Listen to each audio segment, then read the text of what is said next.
Hi, this is Logan Garibay, and today we're going to talk about the very serious problems that Dungeons and Dragons has for the upcoming media show, for the upcoming television shows and series it has, based on how bad the fantasy community is and the Dungeons and Dragons community are for the source material makers. Okay, so let's get into this.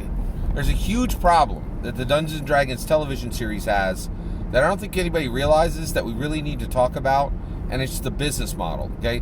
So thanks for your patience on this. So this will take a little bit to explain, but we're going to get there.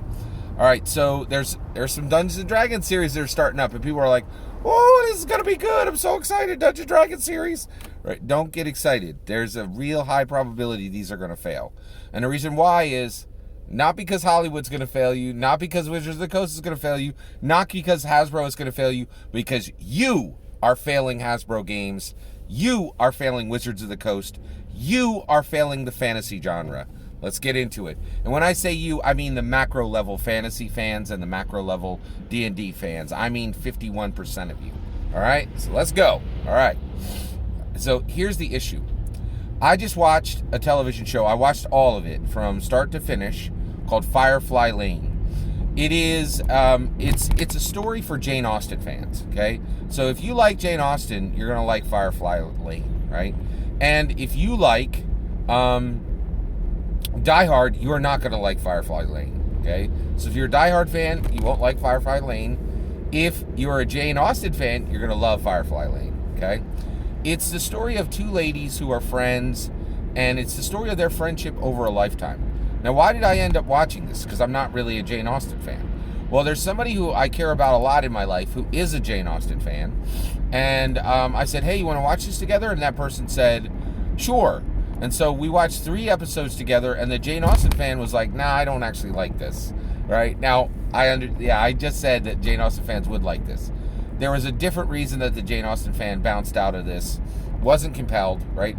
I actually was compelled. Now, why did I care about this Jane Austen content, right? Well, it's also a Samwise Gamgee Frodo story, okay? So, Frodo in The Lord of the Rings, right, has the best friend Samwise Gamgee. And this show, Firefly Lane, even though it's a Jane Austen movie about 2 ladies, it's a Jane Austen series about 2 ladies, it really is about deep, deep friendship, okay? And this was a top 10 seller for Netflix. It was huge. It had Katherine Hagel in it, and Katherine Hagel is, she was in a bunch of rom-coms like, 10, 15 years ago. It was kind of a big deal then, and now she's still working, and doing a good job, but she's not the movie star she was, right? But this was a big, big hit for Netflix, and a lot of people watched it, okay?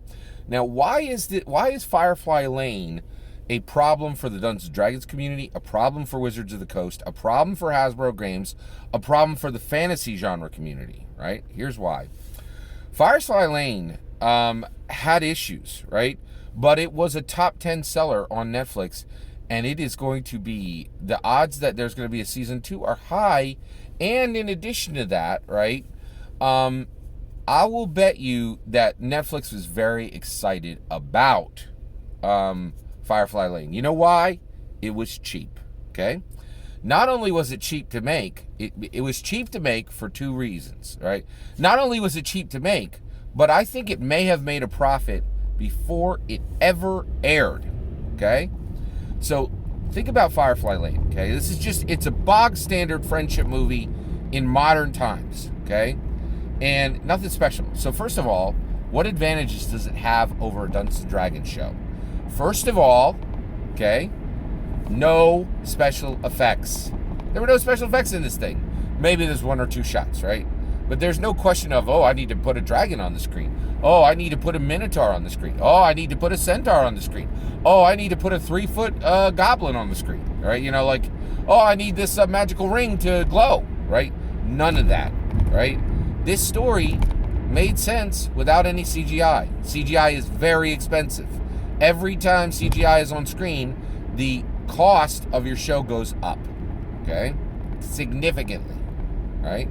That's why you get so many of these cop shows and just straight contemporary shows on Netflix because there isn't an entire 3, 6, 12 months of CGI effects being built into them, incurring cost. Okay, here's another kicker, right? Firefly Lane, I think that thing made money for Netflix. I think it was profitable before it was ever aired. Okay, it made more money for Netflix before it was aired than it cost. How could that be? Product placement. It is incredibly important.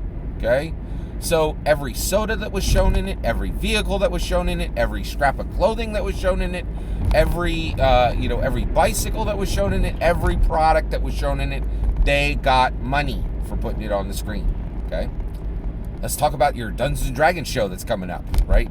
That is almost certainly going to be a failure. Here's why. Okay, it is the worst possible business format for today's viewing. It's tons and tons and tons of CGI, which increases cost, right? And no product placement, which means they can't make a dime before it airs. It is bad business model. Just like tabletop role-playing games, right? It's a bad business model. It's just bad. It doesn't make sense. It's not good. The numbers go in the wrong direction, okay? Now, how do we fix this? We can fix this, right? The Dungeons and Dragons community can fix this. The Dungeons and Dragons community needs to accept product placement into the Dungeons and Dragons tabletop role-playing game, okay? In the next tabletop role-playing game, there needs to be a faction which wears gold and red, McDonald's colors, right? There needs to be another faction that has a white swirl across their tunic. That is Coca-Cola, okay? There needs to be, like IBM's letters need to be prominently shown in the name of the nation, right? We need to put product placement into Dungeons and Dragons, the tabletop role-playing game, to prepare the fantasy genre community to accept product placement in fantasy shows. We need to find innovative, effective ways to put product placement into Dungeons and Dragons, right? Into Dungeons and Dragons, the tabletop role-playing game, and then into the Dungeons and Dragons, shows and movies, right? And the reason why is if we don't do this, if we don't send a signal to the Hollywood community that fantasy movies are not a bad business model, right? Increasing cost from day one and completely ignoring a massive revenue stream that these other contemporary shows have, then we're not going to get more of these shows, right? I know you don't want to see a Coca-Cola swirl across, a Coca-Cola swoosh, white swoop across, on a red background on a paladin's shield, right? But would you rather see a Coca-Cola white line on a red shield and get your Dungeons and Dragons Season 1 and get your Dungeons and Dragons Season 2 because it makes economic sense? Or would you rather hold on to your so important no product placement in fantasy values and get nothing, which is exactly what we have right now?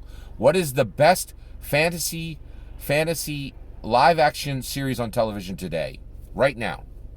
The answer is Goose Egg, right? This has got to get fixed. We can fix it. We need to accept product placement in Dungeons and Dragons, and we need to accept product placement in the Dungeons and Dragons television show. Just because CGI is expensive and product placement is millions of dollars. And if we are smart, and if we're reasonable, and if we understand, right, that you got to give something to get something, product placement needs to be accepted by the D&D community in the tabletop role-playing game as a precursor to it being accepted in the television show right quick. This is very, very, very important. If we want successful Dungeons & Dragons television shows, we need to allow Wizards of the Coast and Hasbro to get these revenue dollars.